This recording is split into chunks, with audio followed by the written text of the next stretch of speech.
Menurut saya, KTB itu singkatan dari kelompok tumbuh bersama, di mana suatu kelompok di mana anggota-anggotanya saling mendukung satu sama lain supaya bisa bertumbuh dalam segala hal, tentunya menuju Kristus yang adalah kepala. Jadi secara spiritual, secara karakter, secara emosi, jadi banyak hal-hal yang saling mendukung satu sama lain KTB gitu sih. KTB yang atau dalam singkatannya dari kelompok tumbuh bersama adalah satu badan atau satu komunitas yang dimana namanya aja ada kelompok tumbuh bersama. Kita tumbuh bareng-bareng, kita senang bareng-bareng, kita sedih bareng-bareng, tidak sendiri-sendiri. Dan yang paling penting adalah di dalam KTB itu bisa, bahkan bagi menurut saya KTB itu bisa menjadi sebuah keluarga kedua setelah keluarga inti kita di rumah. Kenapa bisa menjadi keluarga kedua? Karena di dalam KTB itu kita bisa merasakan namanya indahnya berbagi. Kita sama-sama mengenal firman Tuhan bareng-bareng, kita bertumbuh bareng-bareng, dan akhirnya kita bisa sama melayani bareng-bareng bahkan. Bagi saya KTB itu adalah tools yang Tuhan sediakan, di mana pada akhirnya saya belajar di KTB untuk mengenal Kristus lebih dalam lagi. Dan saya juga bukan hanya belajar mengenal dan mengasihi Yesus, tapi di KTB pun saya akhirnya belajar untuk mengenal sesama saya. Dan bagi saya ketika saya ikut KTB pun itu merupakan suatu anugerah dari Tuhan. Kenapa? Karena nggak semua gereja pun punya KTB. Dan bagi saya merasa enjoy di KTB, di mana saya diterima, dan disitulah lewat KTB saya belajar mendengarkan dan juga didengarkan. Ya, kalau menurut saya KTB itu adalah salah satu wadah komunitas di mana kita bisa saling bersama-sama memuji Tuhan kita juga sama-sama bisa kebersamaan, kita juga bisa merasakan yang namanya sukacita dan duka cita bareng di sana. Kita juga bisa belajar bagaimana sih kita sebagai sesama kita saling menopang satu sama lainnya di dalam Kristus, seperti itu. Ya, menurut saya KTB itu ya apa ya? Sejenis sekolah pembelajaran kita menjadi murid Kristus ya. Aneh ya, belajar jadi murid ya. Ya tapi emang itulah gitu ya. Jadi kita benar-benar sih kita belajar menjadi murid Kristus yang baik di sini, dan kita bertumbuh sih gitu menjadi menyerupai Kristus ya. Hitung-hitung juga keluarga lah ya sebenarnya KTB. Jadi ini wadah yang sangat baik gitu untuk kita belajar jadi murid Kristus gitu. Bagaimana kita bisa belajar mengaplikasikan firman gitu. Jadi kita nggak cuma belajar ngemeng-ngemeng doang gitu bahas firman. Kita ngerti, tapi kita juga belajar bagaimana mengaplikasikan firman. Gitulah ya. Jadi sekolah pembelajaran murid Kristus. How important of KTB? What do we do in KTB? Seberapa penting? Ya penting, karena Alkitab bilang itu penting. Di mana kita butuh komunitas untuk bertumbuh satu sama lain. Tuhan tidak meninggalkan kita jadi orang-orang yang berjuang, orang-orang Kristen yang berjuang sendiri. Tuhan minta kita juga stay di dalam komunitas, kita hidup bergereja, dan lebih spesifiknya dalam kelompok-kelompok kecil ini kita lebih bisa fokus dalam memantau pertumbuhan satu sama lain, lebih bisa berbagi dengan intim, lebih bisa waktu yang digunakan untuk di spend time juga lebih efektif jadinya gitu, karena kelompoknya lebih kecil. Jadi penting banget sih kelompok tumbuh bersama itu. Terus apa aja yang biasa kami lakukan, saya lakukan di KTB, tentu yang paling penting, paling core-nya adalah membahas firman Tuhan. Karena dari mana kita bisa tahu standar menjadi serupa seperti Kristus seperti apa. Tentu kita mencari tahunya lebih banyak dari firman Tuhan, dari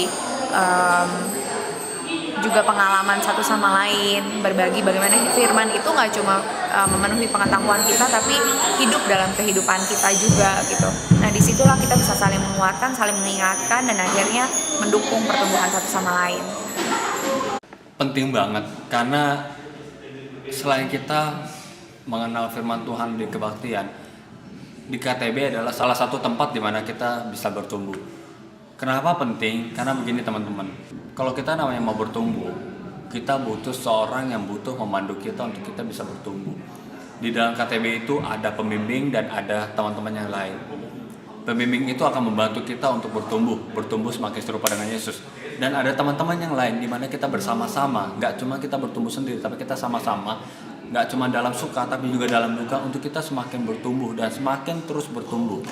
Yang paling penting adalah kita bahas firman, bahas bahan-bahan yang dikasih, kita bikin suatu proyek bareng-bareng, entah itu baca buku atau baca Alkitab setahun habis, atau kita berbagi dengan orang-orang sekitar kita ngelakuin kebersamaan bareng-bareng, ke suatu tempat ngobrol-ngobrol, kita curhat. Kalau ditanya seberapa penting KTB, tentu aja penting. Kenapa? Karena di KTB pun akhirnya saya bisa belajar untuk menikmati Allah itu sendiri. Dan lewat KTB pun sebenarnya saya bukan hanya belajar untuk mengasihi atau memperhatikan teman-teman KTB saya, tapi di KTB pun saya belajar apa artinya forgiveness. Dan kalau ditanya, KTB itu ngapain aja sih? Biasanya kita sharing, terus bahas bahan, pelawatan, bahkan kita ada proyek KTB juga. Dan proyek KTB-nya itu kita lakukan dengan tujuan untuk mengasihi sesama. Kalau menurut saya KTB itu sangat penting sekali. Kenapa? Karena kita sebagai manusia tidak bisa hidup sendiri. Kita harus butuh yang namanya suatu komunitas yang benar-benar mendukung kita, dan kita juga bisa merasakan dukungan dari saudara-saudara seiman kita. Dan yang saya rasakan selama ini dalam KTB, saya bisa merasakan yang namanya kebersamaan. Saya juga bisa merasakan namanya belajar bareng. Saya juga bisa merasakan yang namanya duka cita bersama, seperti itu. Menurut saya sih KTB itu penting lah ya, krusial, sentral, substansial, fundamental, prinsipal, uber important lah pokoknya gitu ya. Jadi KTB itu punya peranan yang sangat besar lah gitu ya dalam hidup saya, baik sebagai anak KTB dulu maupun sebagai pembimbing gitu ya. Terus pertanyaan berikutnya tadi tentang KTB kan ngapain aja kan? KTB itu gimana ya? Yang inti sih yang kita lakukan di KTB itu ya kita sharing live ya, kita sharing firman, kita sharing juga beban kehidupan kita juga bisa di-sharing bro gitu. Jadi jangan takut menghadapi hidup ini sendirian, kita punya satu keluarga gitu di dalam KTB. Why are you interested to be a leader of KTB? Kenapa mau? Siapa yang bilang mau? Terpaksa tahu. Well, mulainya sih memang agak-agak ya kita dipersiapkan selalu dari awal, dari ikut KTB pun kita dimuridkan untuk memuridkan kembali gitu kan, selalu diingetin. Tapi tentu itu tidak lantas membuat otomatis jadi mau ya. Banyak pergumulannya juga, ngelihat diri aduh kayaknya nggak pantas dan sebagainya.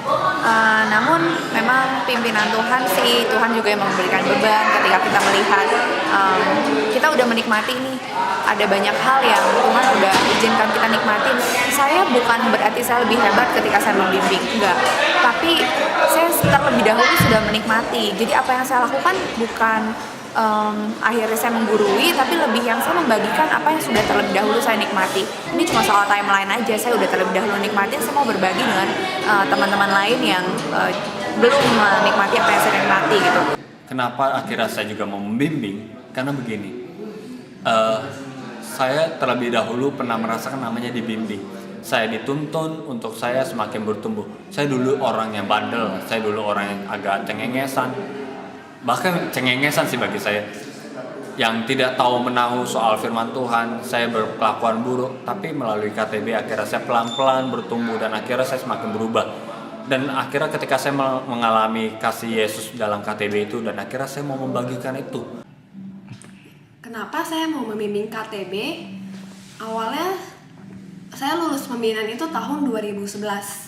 Terus saya capem di tahun 2012.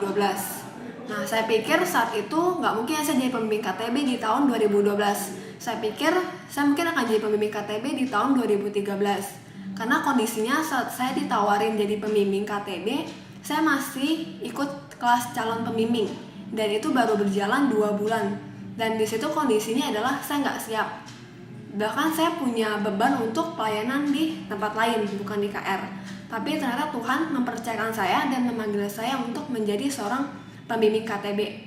Dan saya nggak pernah menyesal membimbing KTB.